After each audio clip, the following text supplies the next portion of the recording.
Hello, everybody. Welcome to Chapter 7, the nervous system. So in this organ system, there we go, we're going to look at the structures and the functions of the nervous system. We'll break it down into a functional and then a structural nervous system. We'll look at how nerve impulses occur. We'll look at the parts of the brain and spinal cord, as well as regions outside the brain and spinal cord. So first of all, let's look at functionally how we can divide the nervous system. So the nervous system can be functionally identified as a sensory information gathering center, where we take in sensory impulses, and then we take those impulses and we send them to our CNS, or brain and spinal cord. Then we have the integration center. So sensory input comes in, sent to the integration center, where we decide what needs to occur. Any response is going to go through from the integration center through efferent neurons to a which are motor neurons, to some effector, and so that would be the motor output, the third one, and that will bring about some type of change, which is very similar to a basic feedback mechanism. Something takes in a stimulus. That stimulus is brought in by the receptor and sent to the nervous system or to the control center. The control center then determines what to do, and a response is sent out through the to the effector through an efferent neuron or a motor neuron, and the effector brings about some change. So it's similar when you look at it that way. The nervous system can be identified structurally as well. And so structurally, we have a central nervous system, which is composed of the brain and spinal cord. And we have a peripheral nervous system, which is composed of the regions outside of the brain and the spinal cord. And then functionally, again, we have the sensory information, which is picked up by sense organs and then sent through sensory neurons to the control center, or the CNS. And then motor division takes the information from the CNS back out to effectors. The motor division can be split up as somatic or autonomic. Somatic motor division is our voluntary division, so that's typically associated with our skeletal muscles, which we control, whereas autonomic is the cardiac and smooth muscles as well as glands. The autonomic nervous system then can be split up again into a parasympathetic or a sympathetic system. So I got this picture from Oregon State EDU. It's an open library, and I like it because, well, your picture isn't really great. It shows everything the same color. And so this kind of shows you, here we have the sensory, or we have the central nervous system is in purple with the brain and spinal cord. Everything outside of that is the peripheral nervous system. And so these are ganglion right here, and these are nerves right here that are part of that peripheral nervous system. And then you have the brain and spinal cord, which is your central nervous system. And here again, it tells you the different parts of the central nervous system, and then we look at the peripheral nervous system right here. And this is just something I made that will also split up your nervous system. Sensory, so nervous system can be sensory or motor.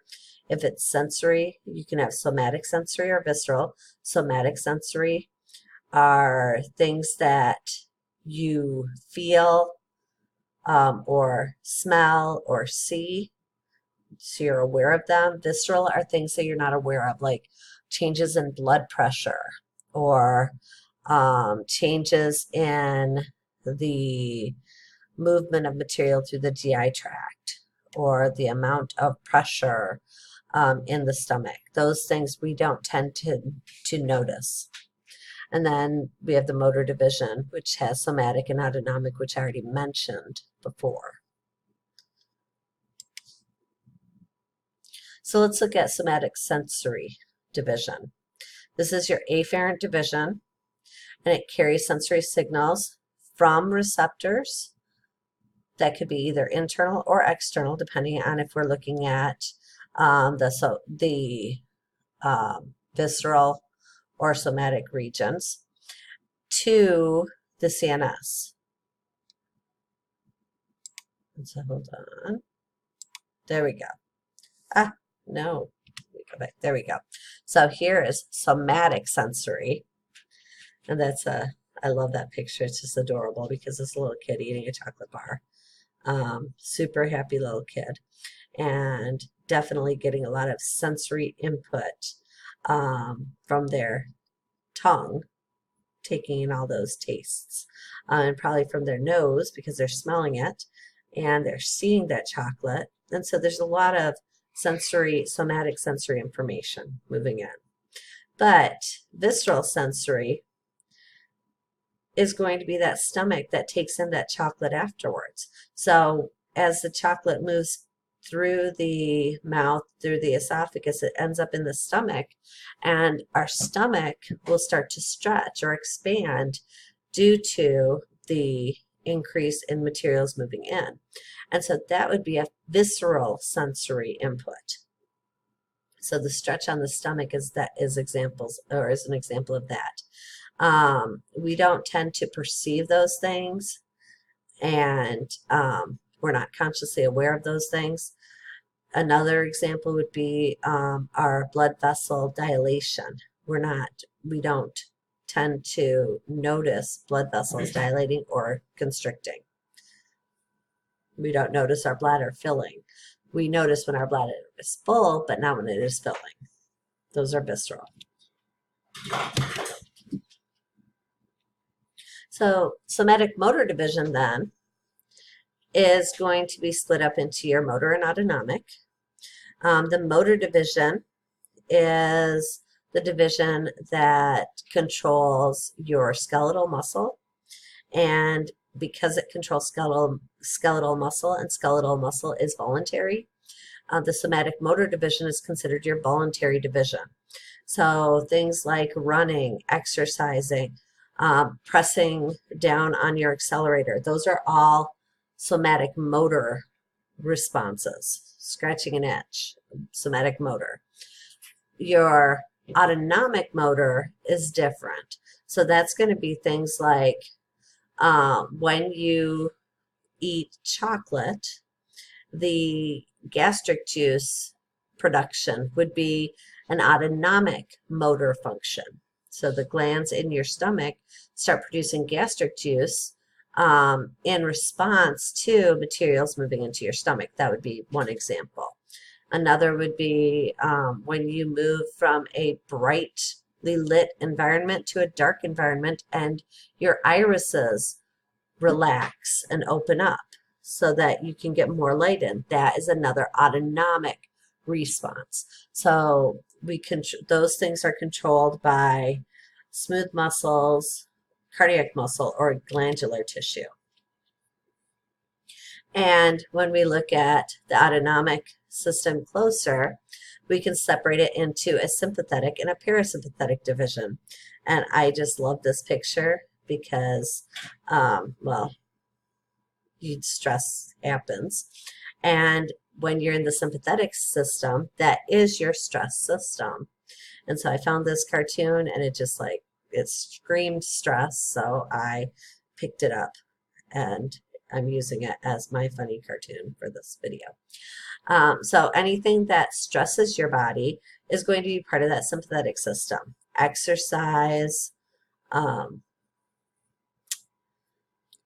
having an exam,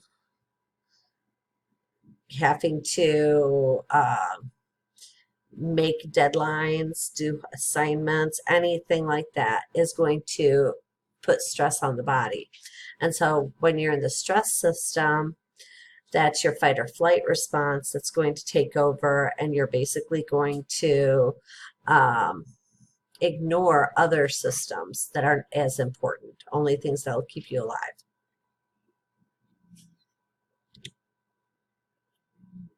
Parasympathetic then is your rest and relaxation system.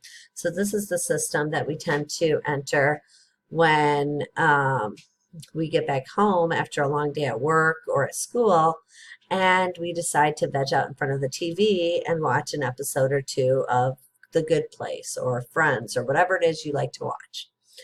Maybe have a glass of wine or a glass of beer to relax your body. So during the parasympathetic system, your rest system, this is when your heart rate, your breathing rate will slow, and more blood will flow to those organ systems that weren't as important during your stress response. So digestive system, urinary system, those are going to get a lot more blood flow, and you're going to digest easier. You're going to be able to produce more urine. Think about it. When you are in a really stressful environment for a long period of time, a lot of people tend to get either constipated or they end up having diarrhea. The reason for that is because your digestive system is not getting what it needs.